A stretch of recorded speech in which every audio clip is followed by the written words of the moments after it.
ವಿಶೇಷ ಇಲ್ಲ. ಹಾಗೆ ಸ್ವಲ್ಪ ತೋಟ ಸುಧಾಡ್ಕೊಂಡು ಹೋಗ್ಬೇಕು ಅಂತ ಬಂದೆ. ಏನು ಇವತ್ತು ನನಗೆ ಫೋನ್ ಮಾಡಲಿಲ್ವಲ್ಲ?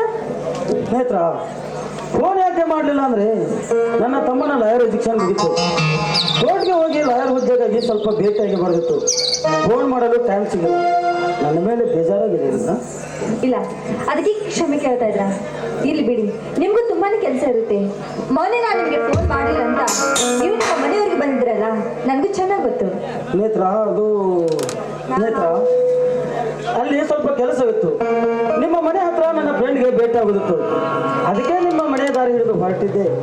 ಏನು ಫ್ರೆಂಡ್ ಹುಡ್ಕೊಂಡು ಬಂದಿದ್ರು ಅಥವಾ ನನ್ನ ಹುಡ್ಕೊಂಡು ಬಂದಿದ್ರು? ಹೇಳಿ, ಏನು ಸಮಾಚಾರ? ಇಲ್ಲ ನೇತ್ರ, ಮನೆಯಲ್ಲಿ ಕುಳಿತು ಬೇಜಾರಾಗಿತ್ತು. ಹಾಗೆ ತೋಟದ ಕಡೆ ಒಂದು ರೌಂಡ್ ಸುತ್ತಾಡ್ಕೊಂಡು ಹೋಗೋಣ ಅಂತ ಬಂದೆ, ಅಷ್ಟೇ ನೇತ್ರ. ಹಾ, ಈಗ ಎಲ್ಲ ತಿಳಿತಾ ಇದೆ. ಅಂದ ಹಾಗೆ ನೀವೇ ನನ್ನನ್ನು ಹುಡ್ಕೊಂಡು ಬಂದಿದ್ರಂತ ಈಗ ನನಗೆ ಅರ್ಥ ಆಯ್ತು. ನೇತ್ರ, ಅದು ನಾನೇನಾದ್ರೂ ಕೇಳಿದ್ನಾ? ಏನಿಲ್ಲ ತಾನೇ? ಹೌದು ನೇತ್ರ, ನಿನ್ನನ್ನು ನೋಡಬೇಕೆಂಬ ಆಸೆ ತುಂಬ ಆಯಿತು. ಮನೆಯಲ್ಲಿ ಕೂಡಲಿಕ್ಕೆ ಆಗಲಿಲ್ಲ. ಅದಕ್ಕೆ ನಿನ್ನನ್ನು ನೋಡ್ಬೇಕಂತ ಹೊರಗಡೆ ಬಂದೆ. ನಾನು ಇನ್ನೊಂದು ವಿಷಯ ಹೇಳಬೇಕು. ನಮ್ಮ ಮಾವನವರು ನನ್ನ ಮದುವೆ ಮಾಡಬೇಕು ಅಂತ ಗಂಡು ಹುಡುಕ್ತಾ ಇದ್ದಾರೆ. ಅದಕ್ಕೆ ಆದಷ್ಟು ಬೇಗ ನಾವು ಮದುವೆ ಆಗಬೇಕು. ನಾನಿರುವಾಗ ನೀನ್ಯಾಕೆ ಅದರ ಚಿಂತೆ ಮಾಡ್ತೀಯ? ನೀನು ಹೆದರಬೇಡ. ನಿನ್ನ ಜೊತೆ ಮದುವೆ ಮಾಡಲು ಅಗ್ನಿಗೌಡ ಯಾವ ಗಂಡನು ಕರೆಸ್ತಾನಂತ ನಾನು ನೋಡ್ತೀನಿ. ಒಂದು ವೇಳೆ ಕರೆಸಿದ್ದೆ ಆದರೆ ನಿಂತ ಜಾಗದಲ್ಲಿ ಅವನ ರುಂಡ ಕತ್ತರಿಸಿ ನಿನ್ನ ಕೊರಳಿಗೆ ತಾಳಿ ಚಿಂತಿಸಬೇಡ. ಹಾಗಲ್ಲ ರೀ, ನಮ್ಮ ಮಾವ ತುಂಬಾ ಕ್ರೂರಿ. ಅವನು ಹಿಡಿದ ಹಠ ಸಾಧಿಸದೆ ಹಾಕಿ ಬಿಡುವುದಿಲ್ಲ. ಹಿಡಿದ ಹಠವನ್ನು ಸಾಧಿಸಲು ಹೊರಟರೆ ಅವನ ಪ್ರಾಣ ಹೋಗುವುದು ಖಂಡಿತ. ನೀನೇನು ಚಿಂತಿಸಬೇಡ ನೇತ್ರ, ನಾನಿದ್ದೀನಿ. ನೇತ್ರ, ನಿನ್ನನ್ನು ನೋಡಲು ಅದು ಯಾವ ಗಂಡು ನಮ್ಮೂರೊಳಗೆ ಕಾಲಿಡುತ್ತೆ ಅಂತ ನಾನು ನೋಡ್ತೀನಿ. ಒಂದು ವೇಳೆ ಕಾಲಿಟ್ಟಿದ್ದೆ ಆದರೆ ಅವನ ಜೀವನದೊಳಗೆ ಬೆಳೆ ಸೇರುವುದಿಲ್ಲ. ಭಯಪಡಬೇಡ ನೇತ್ರ. ನಿನ್ನ ಕೊರಳಿಗೆ ತಾಳಿ ಕಟ್ಟುವುದು ಈ ಕೆಚ್ಚದೆ ನರಸಿಂಹ ಮಾತ್ರ. ನಾನೇನ್ ಬರಲ್ಲ? ಮನೆಗೆ ಹೋಗ್ತೀಯ? ಹೌದು ರೀ, ಸ್ವಲ್ಪ ಲೇಟ್ ಆಗ್ತದೆ. ಯಾಕೆ ಇಷ್ಟೊಂದು ತಡವಾಯ್ತು ಅಂತ ಮಾವನವರು ನನಗೆ ಪ್ರಶ್ನೆ ಮಾಡ್ತಾರೆ. ಹೋಗೋದಕ್ಕಿಂತ ಮುಂಚೆ ಒಂದು ಪ್ರೇಮ ಗೀತೆಯನ್ನು ಹಾಡಬಾರದು? ನಾನು ಹಾಡುದಿಲ್ಲ. ಟೈಮ್ ಬರವಾಗಿದೆ ಅಂದರೆ ಬಿಡುವವರು ಯಾರು? ನಿಮಗೋಸ್ಕರ ಹಾಡ್ತೀವಿ.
ನಾನು ಬರ್ತೀನಿ ಬಾಯ್ ಬಾಯ್ ಬಾಯ್